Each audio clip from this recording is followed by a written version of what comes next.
few runouts in center of your screen there, Garrett Kaland.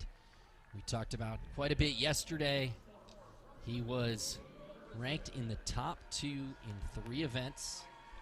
Made the decision to stick to the 1 and the 2 for the Big Ten championships. Hopefully we get to see him in that 4x4 as well. It'd be fun to see him on the relays, but lots of competing priorities when you get into the postseason and want to make sure everybody's making it as late down into the season as possible.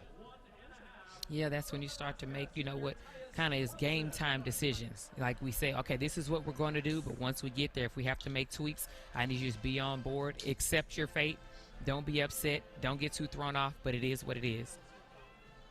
Yeah, and with 3 of the fastest times in the 3 fastest times in the Big Ten in the 4x1, you would expect they would put together an exceptional 4x1 team, but they may say, hey, do we need to think about having a couple other guys mix in here if we feel like we're going to walk away with it? Knowing tomorrow could be rainy, could be cool. You want to make sure you're balancing all those pieces together. So more than one relay where USC is one of the favored teams, and potentially they may not have the fastest time on the men's 4x4, but coming off that 4th place at the NCAA Indoors, likely the favorite in this one. Heat 3, we've got Amin Toki of UCLA in lane 2. In 3, Tanner Leach of Maryland. In 4, Devin Augustine of Minnesota. That's Garrett Kaland, the junior from USC. In 5, his teammate Travis Williams goes in lane 6. Zion Campbell of Minnesota goes in lane 7. And in lane 8 from Michigan State, Drew Novak.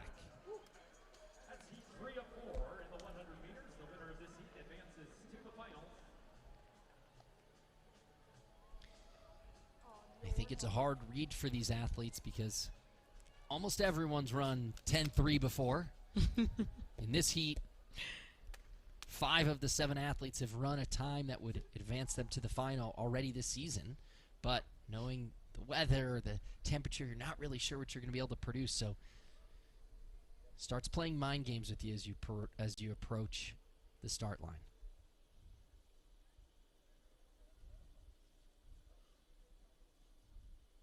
Heat 3 of 4. And another clean start. And this time it's Travis Williams of USC, and to his outside Zion Campbell. Kaland leaving a lot of work to do, and here he comes, and it was Augustine, and it's going to take the win. Fastest heat we've seen so far today, and Kaland was just so far back early on. It was actually Williams of USC and Campbell that got out so well, but then Augustine started to blow by everyone. That's exactly what happened. I was going to say Williams had a very good start, but I've noticed Kaland, yes, he has a good start, but it's really his ending that typically devastates people. But in this 100, you just don't have as much real estate as you do for the 200. And Augustine said, I don't need that much real estate. I'm going to execute my race just perfectly. I mean, he had a good start, but what he did was it was the middle part where he was able to pull away a little more sooner than Williams and Kaland, and then Kaland just did not have enough time to kind of walk Augustine in. He was actually able to ease up. You see right here, it's Williams that has the good start from USC, and then Augustine starts to pull away. This middle part, he put enough distance on Kaland where this ending that he has, that he typically walks people down, Augustine was able to shut down when he crossed the line because he had handled business already. And Kaland had a lot of work remaining in the last 50, did most of it, but we saw the results up.